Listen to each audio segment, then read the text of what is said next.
Bueno, buenas tardes o buenas noches, no sé en qué horario estarán mirando esto. Soy el arquitecto Alejandro Casas del taller metropolitano, taller MED de la carrera de arquitectura de la UNS. Me presento formalmente porque no hemos tenido la oportunidad de, de hacerlo eh, físicamente. Y un poco la idea de esta charla, mientras la voy poniendo, es explicar someramente un poquito de qué va este, como le llamamos nosotros, esquicio, este trabajo corto y muy intenso que vamos a desarrollar en las próximas clases. Lo hemos denominado exploración espacial o lo arquitectónico y es fundamental en este caso hacer una pequeña o una mínima reflexión de qué implica el espacio arquitectónico. Ustedes se incorporaron en esta carrera entendiendo de que la arquitectura es una disciplina que lo que hace es diseñar, básicamente estoy seguro que casi todos se plantearon la idea de proyectar casas y edificios, pero pocos se plantearon o se acercaron a la disciplina por una voluntad de manipular y diseñar el espacio. Sin embargo, la arquitectura es más eso que lo otro. Cuando nosotros nos posicionamos en esta visión de que la arquitectura es la disciplina por excelencia que manipula o que diseña el espacio para que el hombre desarrolle sus actividades, se nos abre un abanico de posibilidades eh, casi inconmensurables, ¿no? Es decir, aparecen nuevas opciones, aparece el espacio abierto, aparece el espacio urbano, el espacio privado, el espacio público, bueno, un montón de adjetivaciones y categorizaciones del espacio que iremos viendo a lo largo de la carrera. Pero lo que hoy fundamentalmente nos detiene es sobre esto, una exploración espacial.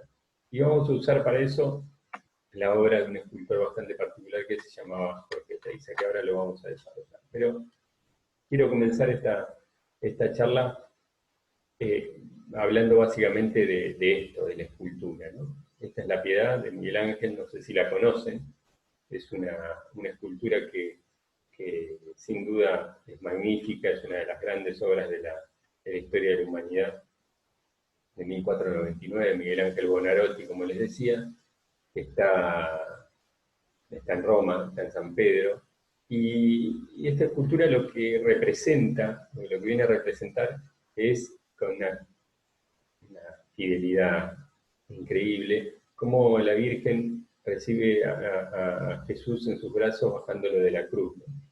Y, y si ustedes se detienen y abren un poco su cabeza a verlo, realmente no con los ojos, sino con el alma, van a dar cuenta de que Jesús está en una posición donde está entre la vida y la muerte, ¿no? Donde su vientre parece no respirar, su brazo está casi muerto, pero todavía mantiene cierta tensión, lo mismo que su pierna derecha, ¿no? Y cuando nos acercamos un poco más vemos que todavía las venas mantienen fluido sanguíneo, lo cual nos estaría diciendo que está vivo.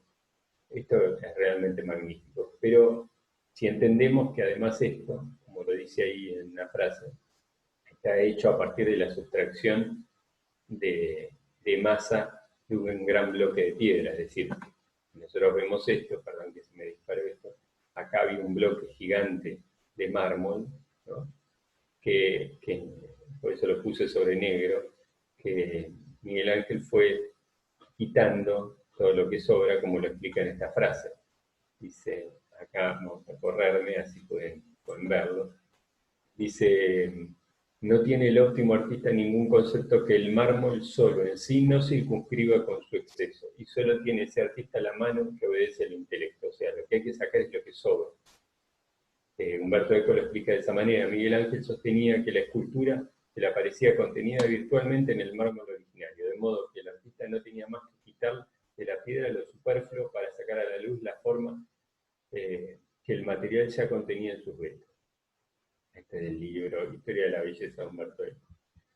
En ese sentido, si vamos al otro extremo del arte, en el arte no figurativo, sino el arte abstracto, vemos esta obra de Malevich de 1915, principio del siglo XX, que es Círculo Negro sobre Fondo Blanco. Y ustedes dirán, bueno, ¿qué tiene que ver esto con el espacio? Bueno, lo que es interesante de esto es ver cómo, y vamos a tratar de hacerlo en el esquicio, ver cómo explorar los límites de la disciplina, de la manipulación del espacio. En el caso de Miguel Ángel había una figuración, en este caso es de abstracción total, de quitar todo lo que no sea necesario para simplemente centrarnos en la relación existente entre un círculo y un cuadrado, acercándose a un límite casi máximo que no se toca, ¿no? Es decir, esta distancia es dramática de un lado y del otro y genera distancias menos dramáticas en los otros bordes. Esta relación de cuadrado sobre círculo es lo que importa en esta obra y no la figuración. Lo mismo pasa acá, ¿no? Este cuadrado negro, este cuadrado rojo, la inclinación, ¿por qué esta inclinación? ¿Cuál es la distancia justa? Y estos dos cuadrados en su diálogo, a su vez dialogando con el rectángulo que le da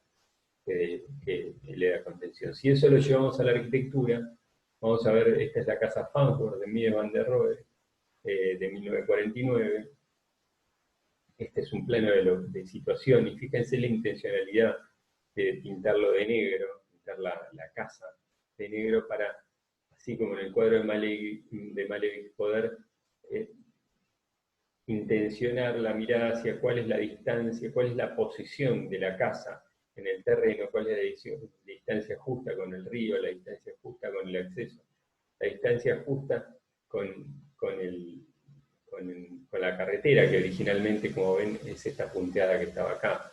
¿No? Después se hizo esta y se acercó más, pero la distancia, fíjense que hay una distancia, imagínense que el terreno sea todo esto, y que hay una distancia con lo público, con esta carretera y con esta, casi equilibrada a esta y a esta, con el vecino y con el río, casi como lo de Malevich. Cuando nos vamos propiamente a la casa, vamos a encontrar que estos dos prismas, este que es una terraza y este que es la casa propiamente dicha, a su vez contienen otra pieza por dentro, que es la que también tensiona el espacio interior, ¿no? Acá ven un poco lo que les digo. Y cuando vemos la casa construida, es una sucesión, un recorrido y una sucesión, una secuencia de espacios, algunos abiertos, algunos cerrados, que al final esta pieza maciza del centro, contiene los servicios, define los vacíos en su perímetro. Lo mismo hace Philip Johnson en esta casa, en la Glass House, su casa en Buchanan en 1949, en la misma época, en este prisma de vidrio, posiciona una pieza que pasan a ser, que es básicamente la estufa y el baño, que en su posición muy estudiada define lo que es lugar para dormir, lo que es lugar para estar, ¿no? Lo que es lugar para comer y lo que es lugar para ingreso, ¿no? Se entra por este punto y en la proximidad de esta pieza genera una intimidad acá que es muy distinta a la que tenemos acá y va a generar una secuencia espacial dentro de este prisma aparentemente uniforme. Ahí se ve cómo es la entrada, lugar para entrar definido o contenido por esta pieza, y después cómo se van definiendo los espacios a partir de la posición de esta pieza. Otra de las condiciones que vamos a explorar en este esquicio es el tema de la escala, y cómo la escala está directamente en la escala como tamaño, ¿no? Lo que le llamamos en arquitectura escala es tamaño, por eso pongo la portada del libro de OMA, de Koolhaas y de Bruce Mau, Small, Medium, Large, Extra Large, que fue un poco el paralelismo entre talles y tamaños, y la escala como condicionante de las funciones y de las actividades. Digo, para una escala pública, para una escala de gran espacio, no de gran espacio, para una escala de espacio público, se requiere un gran tamaño, pero no solamente un gran tamaño de ancho y de largo, ¿no?, en estas dimensiones, sino sobre todo en la altura, para que tenga la escala justa para poder contener la categoría de este espacio. Sin duda, en este espacio se podrían hacer las mismas actividades con 3 metros de altura, pero seguramente en su condición espacial no sería la escala adecuada. Y en el otro extremo, en la pequeña escala casi en la intimidad, sí aparecen alturas mucho más comprimidas. Y después vamos a hablar también del uso, como la forma y la escala definen el uso. Es decir, si yo les digo, ¿qué es esto? Ustedes me dicen que es una playa, sin duda. Pero es engañoso esto porque, y vamos a jugar con este engaño, porque uno podría decir, estas son sombrillas, entonces si hay muchas sombrillas juntas, tengo una playa, ¿no? Pero sin embargo hay algo más que hace que esto sea una playa, o que le dé condición de playa, porque si nosotros vemos esta obra de Cristo, este artista del paisaje, del territorio, el land art, van a ver que sin duda hay muchísimas más sombrillas amarillas, como veían en la imagen anterior, pero sin embargo esta no es una playa. ¿Por qué no es una playa? Básicamente, porque no solamente la forma define el uso, sino la condición y el contexto define el uso.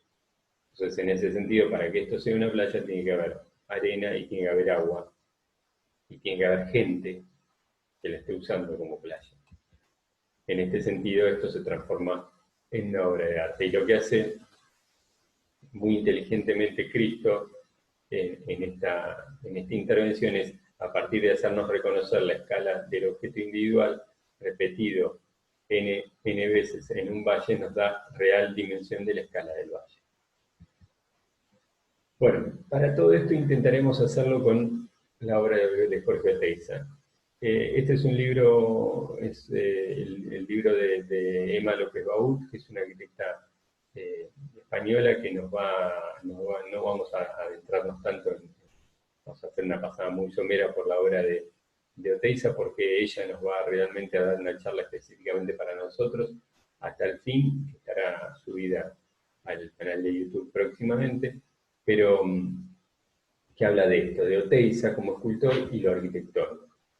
Y un poco para conocerlo primitivamente, Oteiza, que era un escultor vasco, nace en este contexto, en estos pueblos donde la calle pareciera, como la escultura de Miguel Ángel, que surge como vaciado de un lleno mayor, ¿no? Esto parece que está tallado en la piedra, la calle.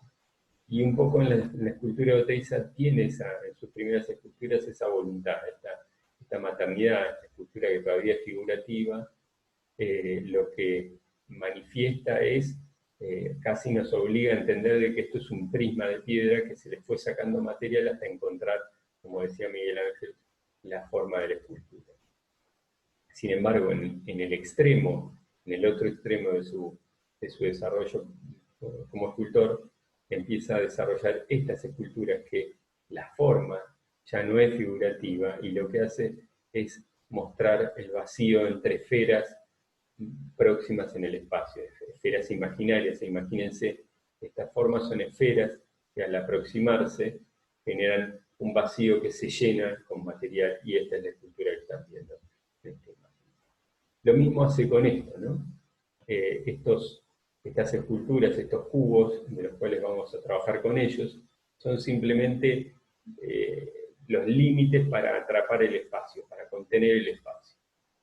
Y toda su exploración artística versa sobre esto, ¿no? La desocupación del vacío.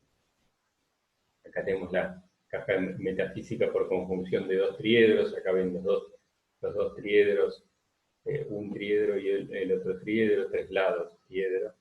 que por su conjunción generan un espacio, y la proximidad de esa conjunción es lo dramático en esta composición. O una caja vacía con gran apertura, encontrar cuál es el límite máximo para poder entender que todavía existe el cubo, sacando el máximo material posible. Bueno, esta es la cuarta escultura. Y otra cosa que vamos a hacer con estas esculturas de Oteiza es también jugar con algo que a él no le gustaba para nada, que era la escala. Transformarlas de tamaño para poder empezar a usarlas o a manipularla como espacio arquitectónico. Esto vamos a ver que, volviendo a esta obra de Culjas, que es la Biblioteca de Seattle, se utiliza mucho en el desarrollo del proceso de proyecto. Es decir, si acá Culjas lo que hace básicamente es generar como cajas llenas que tienen una parte del programa, que en el vacío que queda entre ellos es el resto del edificio. Digo, todo esto es parte de esos espacios que ustedes veían en esa imagen al principio. Aparecen algunas actividades en el vacío y otras actividades en el lleno. Y este es el edificio. Y por último, también lo último que exploraremos es el tema del recorrido, esta secuencia de recorrido en el espacio que hace el hombre y que permite reconocer el tiempo, ¿no? y las calidades espaciales diversas, como se ve en esta obra de Nicolás Campodónico, en esta capilla, que lo que hace básicamente es como el objetivo fundamental es la actividad fundamental es el encuentro con la propia espiritualidad del hombre. En este recorrido, trabajando con la luz y con la forma, va generando las condiciones espaciales ideales para fomentar ese uso, ¿no? Como la luz va bañando de diversas maneras en diferentes horarios del día, la pueden ver, hay muchísima información en internet. Y cómo ese espacio se va tamizando en función de esa calidad, de esa luz que lo va bañando. O la capilla de los hermanos Klaus de Peter Zumthor, que también con la misma estrategia que Nicolás Campodónico, a partir de la luz cenital y de la materialidad, genera las condiciones espaciales para que se pueda dar esa relación tan compleja y tan particular con la espiritualidad. Así que, ya yendo específicamente a la ficha, nosotros, ustedes ya la tienen y la han leído, vamos a trabajar en estos dos puntos, vamos a hacer un recorrido muy rápido.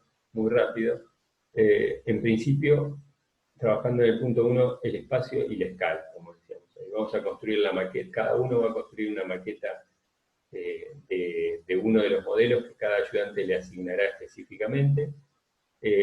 No tienen que comprar materiales, no tienen que salir de la casa, lo pueden hacer con cartón corrugado común de cajas del supermercado cuando van a hacer la compra. Pueden pedir algunas cajas y usarlas como material para construir la maqueta. Y también vamos a tratar de hacerla de manera virtual con un programita que ahora les voy a explicar. Y como segunda instancia procederemos a la arquitecturización a partir de la figura humana. Vamos a hacer un muñequito o varios muñequitos en diferentes escalas y vamos a ver cómo el espacio se va a transformar en función del tamaño, de su tamaño, ¿no?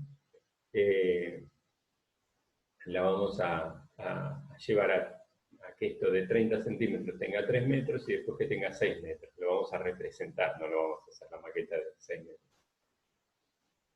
Haremos algunas reflexiones de cómo la escala y la medida define, además del espacio además de las características del espacio, lo que decíamos en la teórica o en la charla previamente, las condiciones de uso, las posibilidades de uso. Y por último, como segunda instancia, haremos transformaciones sobre este espacio. Es decir, vamos a pensar que lo vamos a poner en el campus, ¿no? En alguna posición que seguramente los ayudantes le darán esa posición que tiene ciertas características, ahí con Google Earth lo podrán ver. y lo vamos a posicionar ahí, vamos a ver cómo le entramos, por dónde entramos, qué transformaciones tenemos que hacer para condicionar o para fomentar ese ingreso. Vamos a recorrerlo, simplemente la única función va a ser un espacio recorrible, donde tenga que entrar, tenga que recorrer y tenga que salir. Y en ese recorrido vamos a tener que condicionar algunas cuestiones de lo espacial. ¿Qué tiene que ver con esto, no? Con, a ver si se puede ver. Dice, de esta manera debemos indagar en condiciones espaciales diversas y contrapuestas, que permitan no solo entender el espacio en cuestión, sino además fundamentalmente arreglar una secuencia espacial, como les decía, que tenga una propuesta y coherencia de lo que se quiere hacer y lo que se logra realmente. Vamos a trabajar con la luz, visuales, las relaciones espaciales y bueno, todas estas cuestiones que van a ir apareciendo a lo largo del esquizo. Acá ven los 4 modelos que vamos a asignar y es fundamental que miren estos videos, acá está repetido 2 veces el mismo, pero fundamentalmente van a poder entender la obra del arquitecto, del escultor Jorge Oteiza, que bueno, acá todavía no está la charla de Emma que nos va a brindar en los próximos días. Así que lo que básicamente quería explicarles en estas breves palabras era cómo vamos a trabajar y un poco también invitarlos a quedarse en casa y a tratar de participar activamente en esta nueva modalidad que es virtual, porque como siempre decimos, el taller se nutre fundamentalmente de la construcción colectiva, o busca fundamentalmente la construcción colectiva del conocimiento. Y la única manera de poder lograrlo es que sea colectiva realmente y que todos participen. Así que seguramente en los próximos días los ayudantes se contactarán con ustedes y les determinarán la modalidad de funcionamiento, que será seguramente, o no seguramente, que será en el horario del taller físico, pero lo haremos de manera virtual por estos medios. Así que, sin más, muchísimas gracias por tu atención y nos vemos.